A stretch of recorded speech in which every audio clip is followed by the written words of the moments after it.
Hi, this is Dr. Miner. Welcome to my video series entitled, Do You Want to Heal Fast or Slow? This is really a compilation of thousands of mini lectures I've given to my patients over the years, answering this little question. You know, doctor, do I use ice? Do I use heat? When do I do this? What kind of treatments do I get? Is there anything I can do at home to make myself get better faster?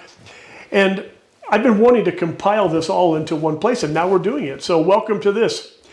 Our purpose here is to teach you things that you can do so that you can be, number one, as healthy as you can.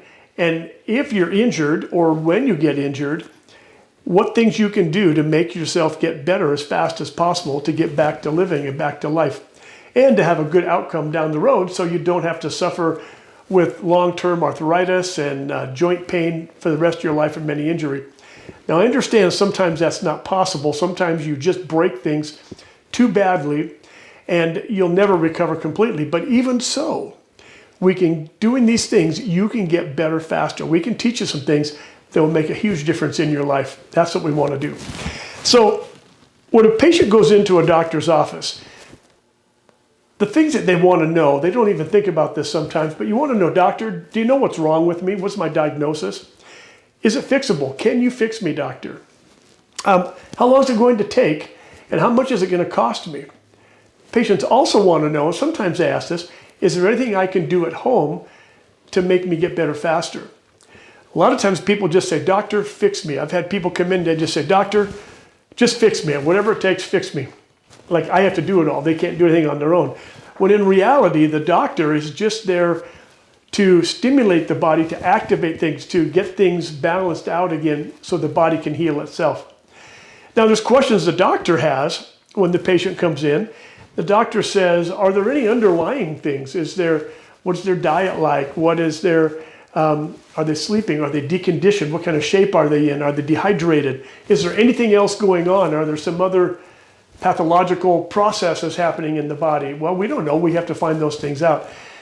So I had a case, I think it was the first time I really noticed this pattern that I've seen hundreds of times in the last 30 years.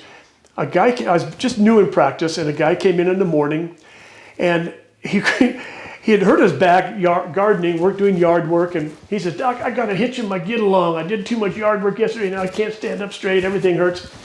And so his sacroiliac joint was tweaked. In the afternoon, I had a fella come in. He was about the same age, about the same size, and he did the same thing. He was doing yard work, and he came in and he said, Doc, I got a hitch in my get along. Well, I'm a city boy from way back, and I've lived out in the country for a while, but I figured out pretty quick what a get along was. It just something was wrong with his back, right?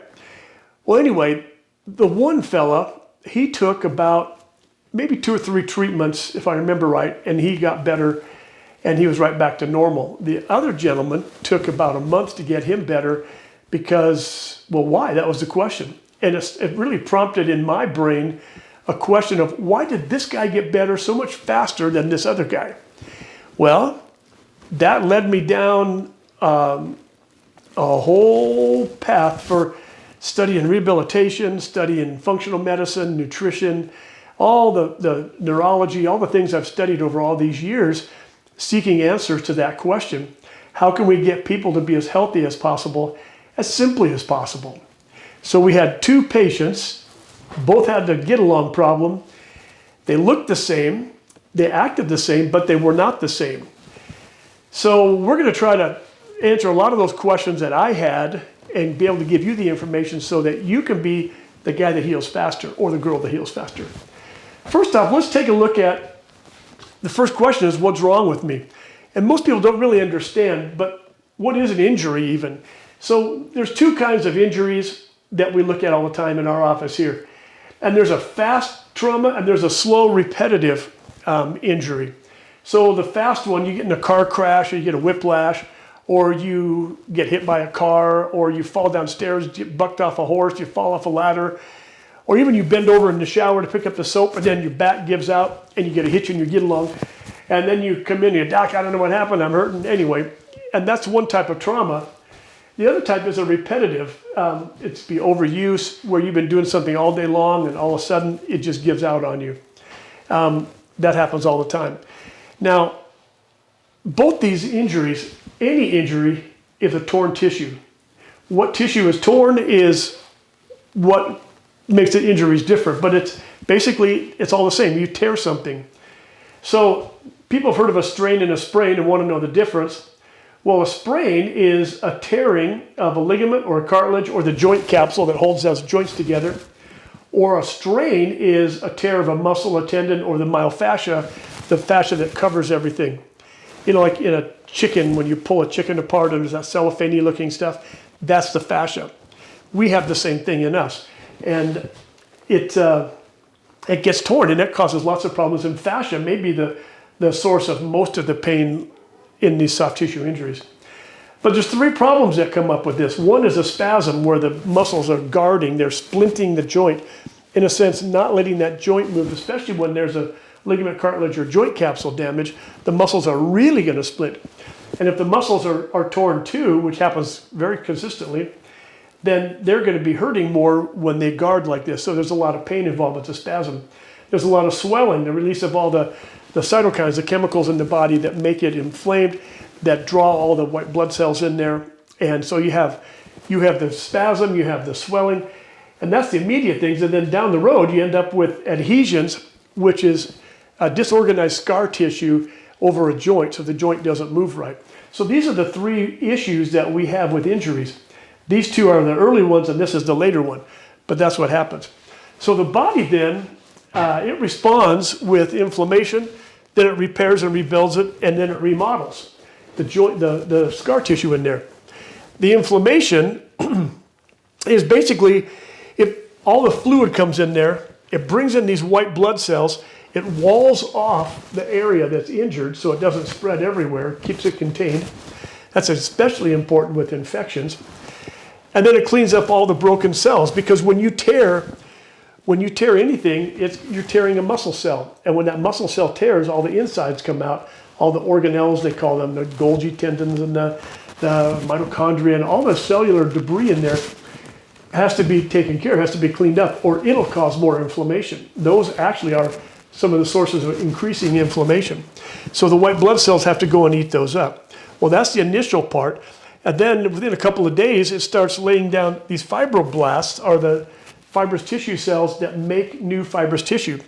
And they lay down fibers on the joint, in the muscles and the tendons and the fascia, trying to hold it all together, to piece it together. The body doesn't like it when it's all split apart. It wants it to be held together.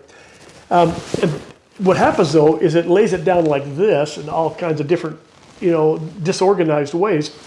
And so it has to then start remodeling it. In the remodeling phase, these fibroblasts, they're continuing laying fibers down there.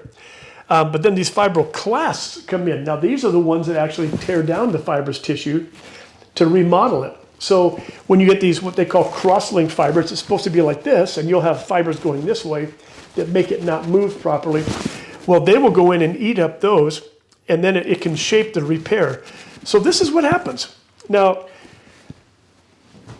there's a lot of things that can hinder these processes, and we're going to talk about those. It turns out that we find that the patients who, let's go back to the two sacroiliac guys with their get along, right? They had pain in their get along, they're hitching their get along. It turns out that the patients who ate more inflammatory food had more pain, they had more inflammation, and that pain goes on for a longer time. So we're going to teach on what to eat and drink and what not to eat and drink in order to modulate that inflammatory process to make it go away faster. It still needs to be there because it needs to clean up everything, but we don't want to add to it. We don't want to make it be prolonged any longer than it can be, and we don't want to hinder it so it can't do its job properly. And we found out what pills patients took made a difference. I'm not talking just about the two get-along patients, but I've been seeing this for years and years. Depending on your body's makeup, there are pills that might be better for you to take and pills that you don't want to take. So it really made a difference in their outcomes, both long-term and short-term. What physical activity people did made a huge difference. Did they overdo it? Did they lay in bed for 2 weeks and hope to get better? Well, all that scar tissue is building up in there and making it worse. So what patients used how they used ice and heat made a big difference. You need to use those properly, and we'll go into that. Being able to breathe right helped, using breathing as a way to calm the body down, and as well as relax muscles. That makes a huge difference, and we'll teach about that. What treatments they got made a huge difference. You know, I read this the other day that in a study, patients that saw an orthopedic surgeon before they saw a chiropractor had 28 times more surgeries. That's amazing to me. Not that every chiropractor can stop every surgery, that's not the point, but when you could take some conservative measures and get these joints working properly, get the muscles relaxed, do the things that you can do to help your body heal faster, you may forestall. You may not even need surgeries. I've sent people out for surgery many times.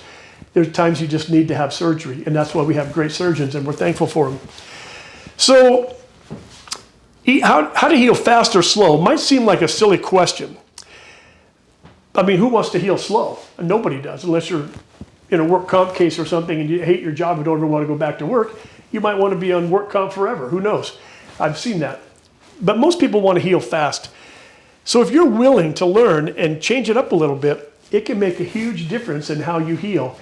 And these are tried and true things. I'm not making anything up. I haven't invented anything. These are just things that I've discovered over the last 30 years that have made an incredible difference in my patients.